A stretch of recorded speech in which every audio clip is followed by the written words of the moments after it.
आज पूरे प्रदेश की जानवरों वाली ये समस्या है। आपको बता दें, आज के पेपर में भी जो है एक सांड ने एक बच्चे को मार डाला और अभी 2 दिन पहले जो है खेत में सांड जो है खेत को नुकसान कर रहा था। और जानते हो, किसान की फसल जिंदा है तो किसान जिंदा है। किसान जल गई या किसान की फसल चर गई तो किसान मर गया। और हमारे देश के जो है ये राजनेता इस बात को नहीं समझ पा रहे हैं। और हमारे देश में 42,000 के ऊपर जो है पशु हैं छुट्टा। अब आपको क्या बताएं, और 29,000 के आसपास जो है गौशालाओं में बंद हैं। और गौशालाओं की वो स्थिति है कि जिनको ऊपर जिम्मेदारी डाली गई है वो गवर्नमेंट का पैसा डकार रहे हैं। अरे उनको पानी तक नहीं दें, चारा भूसा तो छोड़ दीजिएगा। तो क्या सरकार की क्या मंशा जो है इन गायों को, गायों बछड़ों को, सांडों को भूख से मारना ही जो है गौ माता का जो है शब्द सार्थक होगा?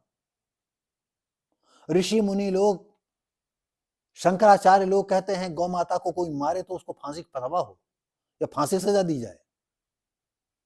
और इनको फांसी की सजा क्यों नहीं दी जा रही है, जो गौशालाओं में संरक्षक बने हुए हैं और सारा पैसा गवर्नमेंट का डकार रहे हैं?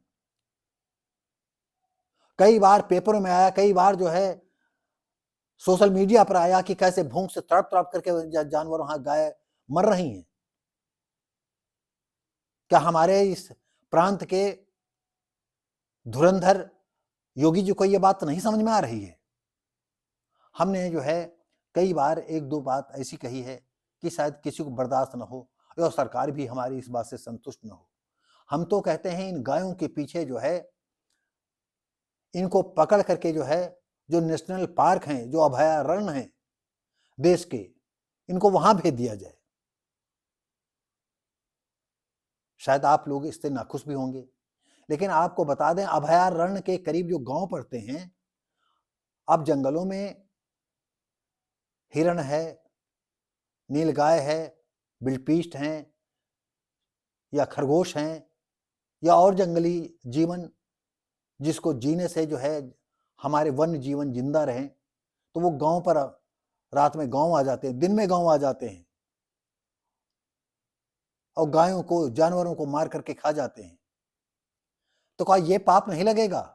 क्या तब उसमें गौ माता नहीं नजर आती है हमारी सरकार को या हमारे उच्च समाज को या हमारे हिंदू समाज को? तो अगर हम ये कहते हैं कि इनको पकड़ करके जो है सारे नेशनल पार्कों में भेज दिया जाए, अभयारण्यों में भेज दिया जाए, तो कम से कम जो पड़ोसी गांव हैं उनके जानवरों की तो सुरक्षा हो जाए।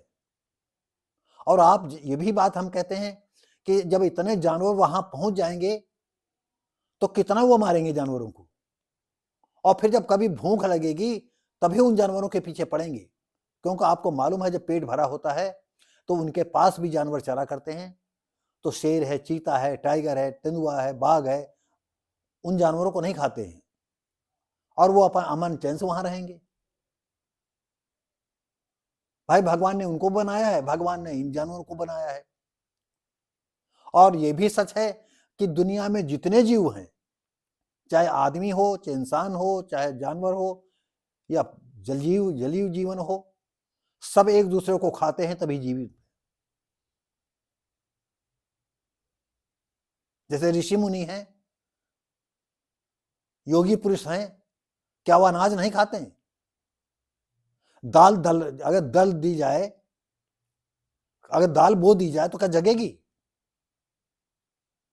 तो जीव तो सब में है, तो सब एक दूसरे को खाते हैं।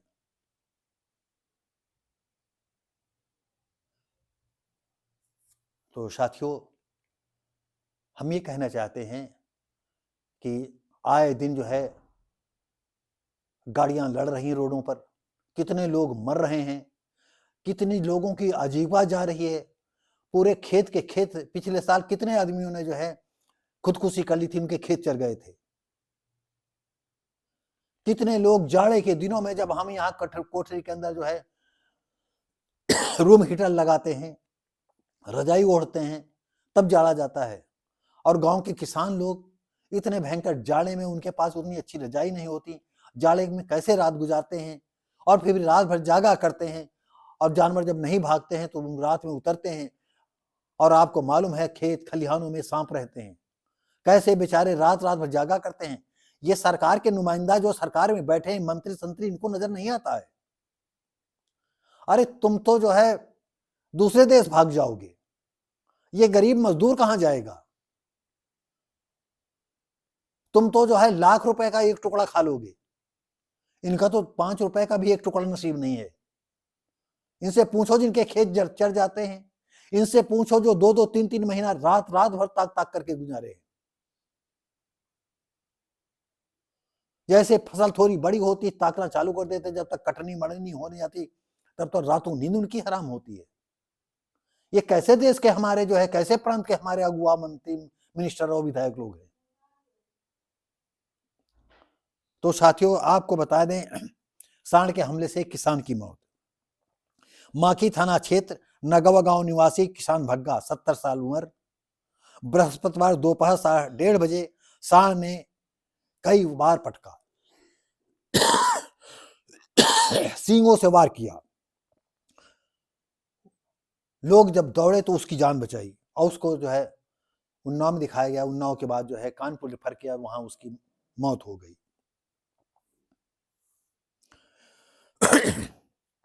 और परियार घाट पर उसका अंतिम संस्कार कर दिया गया। परिवार के लोगों ने पोस्टमार्टम कराना उचित नहीं समझा। पोस्टमार्टम कराने से क्या फायदा है? क्यों कराए पोस्टमार्टम? क्या फायदा होता पोस्टमार्टम कराने से? तो जिन लोगों के घर के थे भग्गा जी, मैं समझता हूं बहुत अच्छा किया। एक तो सांड ने जो है उस आदमी को छिछिया दिया होगा सींगों से मार मार करके, और दूसरा बचता तो ये पोस्टमार्टम में जो है उसका सबको चीड़-फाड़ होती, तो कुछ सब फायदा क्या था? आपने बहुत अच्छा किया। जिले में 42,000 छुट्टा जानवर हैं, 270 गौशालाएं हैं, 29,507 जानवर जो है गौशालाओं में बंद है, गौशालाओं में बंद है। आए दिन लोगों की जान पर बनाई है, कोई मोटरसाइकिल टकराता है, कोई 4 पहिया गाड़ी टकरा रहा है, अभी और मर गए। कभी कभी तो रास्ते पर बैठे रहते जवान लोग उठते नहीं, 4 पहिया गाड़ी रुक जाती है। ये हार पूरे जिले का है और प्रांत का भी है। तो हम अपने चीफ मिनिस्टर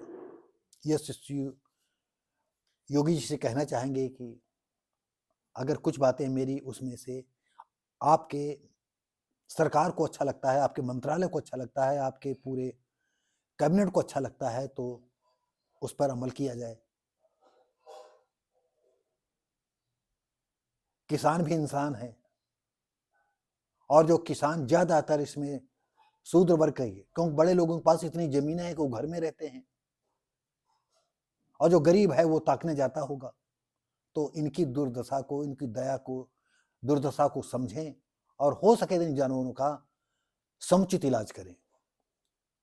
तो हम अपने दर्शकों से, अपने व्यूअरों से कहना चाहेंगे कि अगर हमने गायों के विषय में कुछ गलत कहा हो तो उसे क्षमा करें,